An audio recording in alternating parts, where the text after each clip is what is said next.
여러분 안녕하십니까? 더불어민주당 광주시당 후보 경선은 이용섭 현 시장과 강기정 전 청와대 정무수석 간의 박빙의 승부가 예상됩니다. 24일 경선 투표 시작을 앞두고 오늘부터 사흘 연속으로 열리는 TV토론이 영향을 클 것으로 보입니다. 유승용 기자의 보도입니다. 이용섭, 강기정 두 후보 측은 그동안 매일같이 분야별 지지자 선언을 발표하며 세대결을 펼쳐왔습니다. 또 핵심 정책들을 발표하며 시민들의 지지를 호소했습니다. 인공지능과 첨단 미디어 기술을 기반으로 한 문화 콘텐츠 산업 활성화로 2030년 문화산업 GRDP 5조 원 시대를 열겠습니다. 농업의 가치가 광주 전남의 길을 하나를 두고 다를 수가 없는 것입니다. 광주의 농가에도 전남의 농가와 똑같이 농민수당을 지급하겠습니다. 최근까지 민주당 광주시장 후보 경선 여론조사 결과는 초접전 양상을 보여왔습니다. 두 후보 측 모두 이번 주에 사흘 연속 이어지는 방송사 TV토론의 준비에 주력하는 이유입니다. 두 후보 간 맞짱 토론은 오늘 저녁 7시 25분 KBS 1TV 생방송 토론 740을 시작으로 내일은 KBC 광주방송, 모레는 광주 MBC에서 진행됩니다. 후보 간 조직세 대결이나 정책 경쟁뿐 아니라 물밑에서 벌어지고 있는 이른바 네거티브 공방도 TV토론에서 주요 변수가 될 것으로 보입니다. 민주당 광주시장 후보 경선은 24일부터 27일까지 나흘 동안 국민 참여 방식으로 치러지며 권리당원 투표와 일반 시민 여론조사 결과가 각각 절반씩 반영됩니다. KBS 뉴스 유승용입니다. 6일 지방선거 민주당 후보 공천에서 배제된 김산 무안군수 예비후보와 유두석 장성군수 예비후보가 무소속으로 출마합니다. 김산 예비후보는 어제 공천 배제 결정을 받아들일 수 없어서 무소속 후보로 군민들의 평가를 받겠다며 무소속 출마를 공식 선언했습니다. 역시 공천에서 배제된 유두석 예비후보도 오늘 기자회견에서 무소속 출마를 선언하고 진검다리 4선에 도전합니다. 민주당 비상대책위원회가 광주시당 공관위로부터 후보 부적격 판정을 받은 서대석 광주 서구청장의 재심 신청을 기각했습니다. 서구청장은 광주시당 공관위가 음주운전 전력 등을 이유로 부적격 판정을 내리자 20년 전에 있었던 일이며 중앙당의 기준에도 부합하지 않는다고 재심을 신청했습니다. 그러나 재심 신청이 받아들여지지 않으면서 향후 서대석 구청장의 행보에 따라 광주 서구청장 경선 구도에도 변화가 예상됩니다. 고흥 해창만의 태양광 사업은 설치 규모만 90만 제곱미터에 달해서 수상 태양광 발전 시설 가운데 전국 최대 규모입니다. 사업 추진 당시 생태계 보존의 필요성과 환경에 미치는 영향에 대한 우려가 제기됐지만 대응은 미흡했던 것으로 드러났습니다. 정아람 기자입니다. 고흥 해창만 수상 태양광 사업이 첫 물꼬를 튼 건 지난 2018년입니다. 사업자 제안으로 공모 절차를 밟기 시작한 2018년 3월, 당시 군의회 차원에서 환경 피해 등에 대한 용역 필요성이 제기됩니다. 군의회 임시회에서 한 군의원이 철새 서식지인 해창만에 대한 환경 영향 평가 등 사전 용역 필요성을 언급하자 고흥군 담당자는 막대한 비용이 든다며 환경성이나 재해 영향성에서 부정적인 의견이 나올 경우 투자가 이루어지지 않을 것이라고 답변합니다. 그때부터 저는 좀 이상하다 생각을 했거든요. 녹조가 끼고 밑에가 썩을 것이다. 그런 얘기를 했었어요. 이후 진행된 소규모 환경 영향 평가에 대한 정부 출연 연구기관 평가에서도 20년 이상 유지된 철새 도래지인 해창만에 대규모 수상 태양광 설치는 지양해야 한다는 의견이 제시됐습니다. 사업 적정성 확보를 위한 소규모 시범 사업 필요성도 언급됐습니다. 고흥군은 당시 제기된 지적 사항에 대해 조류 서식에 미치는 영향 등을 최소화하기 위해 현장 모니터링을 강화하는 등 보완책을 마련해 추진하고 있다고 밝혔습니다. KBS 뉴스 정아람입니다. 네, 앞서 보신 것처럼 고흥 해창만 담수호의 수상 태양광 사업은 추진 과정이 부실했다는 목소리가 나오고 있습니다. 그런데 KBS의 취재 결과 사업자 측이 진행한 현장 조사에서도 세제 성분이 나왔던 것으로 확인됐습니다. 어떤 상황인지 김호 기자가 보도합니다. 물고기 떼죽음으로 논란이 된 성분은 세제 성분인 ABS, 계면 활성제입니다.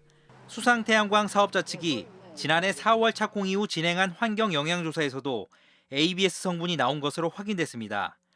수질 변화 여부를 살펴보기 위해 1년 동안 30여 가지 항목을 분기마다 검사했고 ABS가 나왔다는 겁니다. 사업자 측은 검출된 ABS 수치가 리터당 0.056mg 이하로 환경정책 기본 법령상 사람에게 영향을 주는 기준인 0.5mg 아래였다고 설명했습니다. ABS가 나온 건 같지만 리터당 0.5mg 이상일 가능성을 높게 본 강원대 어류연구센터의 조사 결과에 크게 못 미치는 수준으로 관련 기준상 불검출로 간주되는 수치라는 겁니다. 2019년, 20년도에도 실제로 보면 아주 극소량이지만 그런 ABS 세제 성분이 저희가 모니터링 했을 때 나온 걸 확인을 할 수 있었고요. 해당 조사는 사업자 측이 비용을 내고 수행기관도 직접 선정해 진행됐습니다. 물고기 집단 폐사 원인을 둘러싼 논란이 계속될 것으로 보이는데 영산강유역 환경청은 이번 보고서의 객관성을 검증하기 위해 전문기관의 분석을 의뢰했다고 밝혔습니다. 또 고흥군은 현재 1단계 공사를 마친 수상태양광 건설 현장에 대한 2단계 공사 허용 여부는 영산강 환경청의 판단 이후 결정하기로 했습니다. KBS 뉴스 김호입니다. 대통령직 인수위원회 지역균형발전특위가 지난 주말 광주와 전남 지역을 방문했습니다. 특히 전남 지역은 윤석열 당선인의 대통령 대선 공약에서 빠진 해상풍력 활성화에 대해 집중적으로 설명하고 새 정부의 지원을 요청했습니다. 그러나 새 정부의 국정계획에 반영될지는 미지수입니다. 김광진 기자의 보도입니다. 전라남도가 인수위 지역균형발전특위 위원들과 첫 현장 답사에 나선 해상풍력 발전기 설치 예정지입니다. 전남도의 미래 전략산업인 해상풍력이 윤석열 당선인의 전남 공약에 빠져 있어 당위성을 설명하기 위해서입니다. 전남도는 설명회 자리에서 해상풍력의 인허가를 쉽게 하는 통합기구 설립을 위한 특별법 제정과 국립해상풍력에너지연구소 설립, 목포신항 지원부두와 배후단지 개발 등을 건의했습니다. 특히 이 자리에서 전남도는 투자액 48조 5천억 원 가운데 민자 유치가 46조 원인 반면 국비는 소규모이기 때문에 국가 예산 지출이 적고 일자리 창출에 매우 효과적인 산업임을 강조했습니다. 인수위원들이 기존에 가지고 있던 그런 선입견이랄지 또 오해한 부분 그런 분들을 많이 해소됐고 그래서 앞으로 인수위를 통해서 또 우리 도와 역시 노력을 해서 하지만 전남 해상풍력을 당선인이 취임 전까지 국정과제로 올리기까지는 갈 길이 녹록지 않습니다. 광주시의 인공지능 AI 산업과 반도체 그리고 자동차 등 모빌리티 산업 등은 이미 당선인 공약에 포함돼 있지만 전남도의 해상풍력은 제외돼 있어 논의의 출발선부터 다르기 때문입니다. 여기다 국산 해상풍력 터빈 기술력이 독일 지멘스 등과 비해 70% 수준에 그쳐 정부의 지원이 없이 국내 업체들이 자체 기술력만으론 생존이 쉽지 않다는 애로점도 있습니다. 대량 생산에 따른 가격 차이 때문에 국산 기자재들이 시장에 못 깔리고 있고 국내 산업 생태계 자체도 굉장히 저조한 부분들이 있는데 다음 달 대통령 취임식에 앞서 이달 말까지 완료될 국정과제 설계에 전남의 해상풍력 산업이 어떤 식으로 반영될지 관심이 고조되고 있습니다. KBS 뉴스 김광진입니다. 광주 장애인 단체가 장애인 차별 철폐 날을 앞두고 양동시장역 휠체어 리프트를 철거하고 엘리베이터를 설치하라고 요구했습니다. 광주 장애인 차별 철폐연대는 광주시가 2002년 양동시장역에 엘리베이터 설치를 계획했지만 20년째 설치를 미루고 있다며 이같이 주장했습니다. 자, 그럼 정성주 광주 나눔 장애인 자립 생활센터 대표의 말 들어보겠습니다. 20년째 양동시장역 3번 출구에는 휠체어 리프트가 남아 있습니다. 엘리베이터를 설치를 못하는 이유는 설치에 필요한 지상 공간 확보하기 어렵다는 이유 때문입니다. 전동휠체가 한 100km 가까이 나가거든요. 이제 내려가다 보면은 막 흔들거리고 일부러 그 역을 많이 피해 다니세요, 사람들이. 모든 장애인들이 좀 편하게 사는 세상을 좀 만들어 주셨으면 좋겠습니다.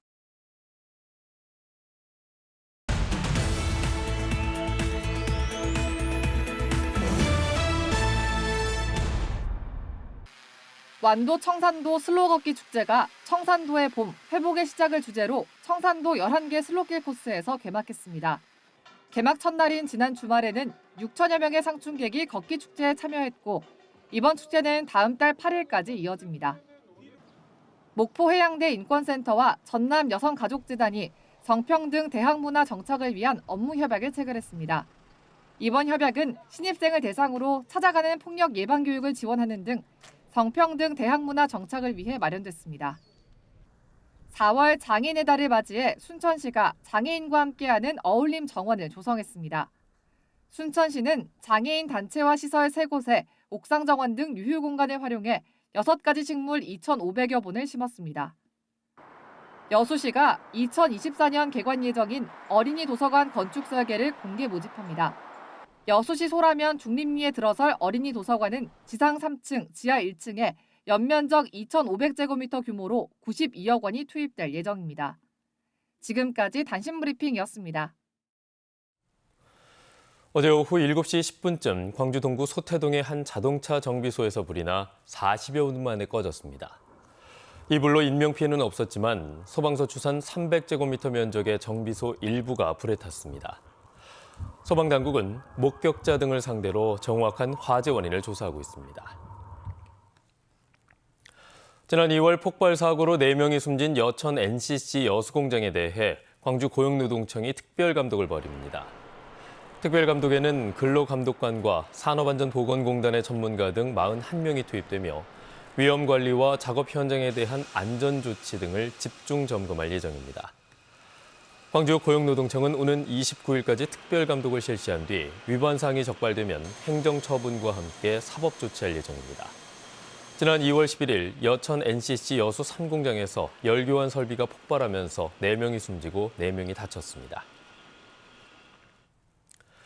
전남경찰청 강력범죄수사대는 야산 등에서 단체 도박을 벌인 혐의로 도박장 운영자 59살 A씨를 구속하고 도박장 참여자 등 42명을 불구속 입건했습니다. A씨 등은 지난해 2월부터 올해 1월까지 무안과 영암 등을 돌아다니면서 인적이 드문 심야 시간에 야산에 텐트를 설치하고 도박장을 운영한 혐의를 받고 있습니다. 조사 결과 A씨 등은 1인당 수백만 원대의 판돈을 걸고 도박장을 개설했고 주최 측은 판돈의 10%를 경비 명목으로 징수해 수천만 원 이상의 불법 수익을 얻은 것으로 드러났습니다. 광주 도시철도 2호선 남광주 고가도로에서 조선대 사거리 구간의 공사가 내일부터 시작됩니다. 광주시 도시철도 건설 본부는 남광주 고가에서 조선대 방면 350m 구간에서 공사가 시작되면 차로 일부가 축소되고 유턴 구간도 변경된다고 밝혔습니다. 광주 사직공원의 야외 상설 공연장이 조성됩니다. 광주시는 사직공원 야외 상설 공연장을 내년 말까지 건립하기 위해 이달 중에 설계 공모를 한다고 밝혔습니다. 사직공원 상설 공연장은 옛 수영장 부지에 잔디광장 형태로 객석 700개 규모로 조성되며 190억 원의 사업비가 투입될 예정입니다. 상설 공연장과 함께 130여 대를 주차할 수 있는 부설 주차장도 양림동 통기타거리 인근에 조성합니다. 전라남도가 관광 전문 기업과 업무 협약을 맺고 무안군 도리포 4만 7천 제곱미터 부지에 2024년까지 호텔 등 휴양시설을 건립하기로 했습니다. 전라남도는 도리포 관광휴양시설이 무안국제공항과 공항고속철 등과 연계해서 지속가능한 전남 체류 관광산업 발전에 도움이 될 것으로 전망했습니다.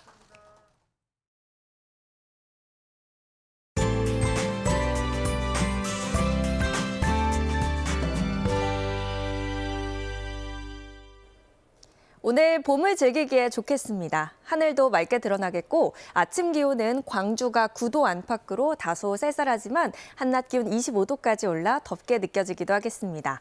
다만 아침과 낮과의 기온차가 크게 벌어지는 만큼 감기 조심하셔야겠습니다. 광주와 전남 동부 지역을 중심으로는 대기가 건조합니다. 건조주의보가 발효 중인데요. 당분간 비 예보도 없기 때문에 불씨 관리 더욱 잘하셔야겠습니다. 다음은 자세한 지역별 날씨입니다. 아침 기온 어제와 비슷하거나 1에서 3도가량 낮게 시작하고 있습니다. 현재 기온 나주와 화순 4도 가리키고 있고요. 한낮 기온 장성 24도까지 올라 따뜻하겠습니다. 구례의 낮 최고 기온 26도, 광양 27도로 어제보다 2, 3도가량 높겠습니다. 목포의 한낮 기온 20도, 강진과 장흥 25도까지 오르겠고요. 신안을 비롯한 도서 지역은 17도에서 21도가 예상됩니다. 바다의 물결은 전 해상에서 비교적 잔잔하겠지만 서해 남부 해상은 밤부터 안개가 짙어지겠습니다. 낮 기온은 점점 올라서 주말에는 한낮 기온이 27도로 한 달가량 기온을 앞서가겠습니다. 날씨였습니다. 뉴스를 마칩니다. 여러분 고맙습니다.